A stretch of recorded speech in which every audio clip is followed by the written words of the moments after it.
Kita ke informasi pertama pemirsa. Setelah dilakukan tes urin, pelaku pembunuhan terhadap kakak kandungnya sendiri di Kabupaten Maros ternyata positif sebagai pengguna obat daftar G atau obat keras.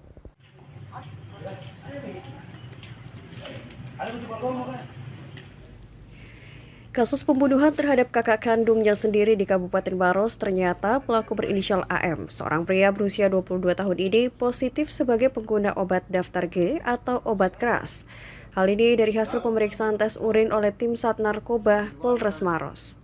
Tes urin dilakukan oleh petugas setelah menemukan 29 butir obat daftar G yang tersimpan di dalam tas milik pelaku saat petugas berhasil diringkus pelaku di tempat pelariannya di Kecamatan Cenrana, Kabupaten Maros beberapa hari lalu. Sebelumnya kasus pembunuhan ini terjadi pada Kamis sore 28 Desember 2023 lalu. Pelaku tega menikam korban saat tengah duduk di teras rumahnya.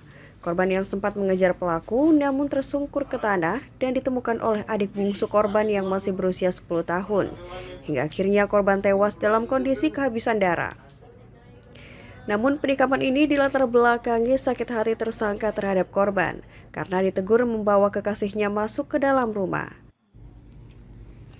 Sementara itu, menurut Kasat Narkoba Polres Maros, Ibtu Lendi Sevianda, mengaku telah melakukan pengembangan terhadap temuan puluhan butir obat daftar G dari tangan pelaku pembunuhan kakak kandungnya di Maros.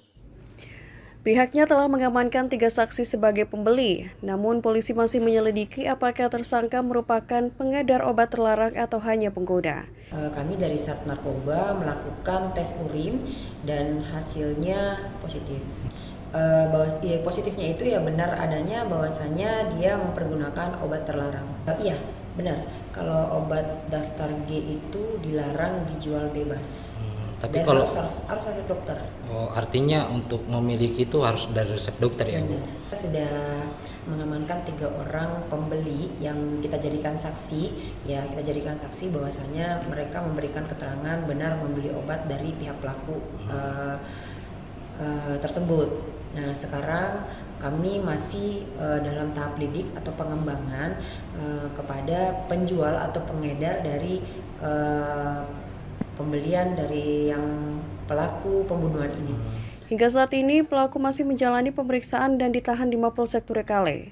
Sementara jenazah almarhum Armawandi, pria berusia 24 tahun ini telah diamankan di pemakaman umum yang tidak jauh dari rumah korban dengan diiringi keluarga maupun kerabat.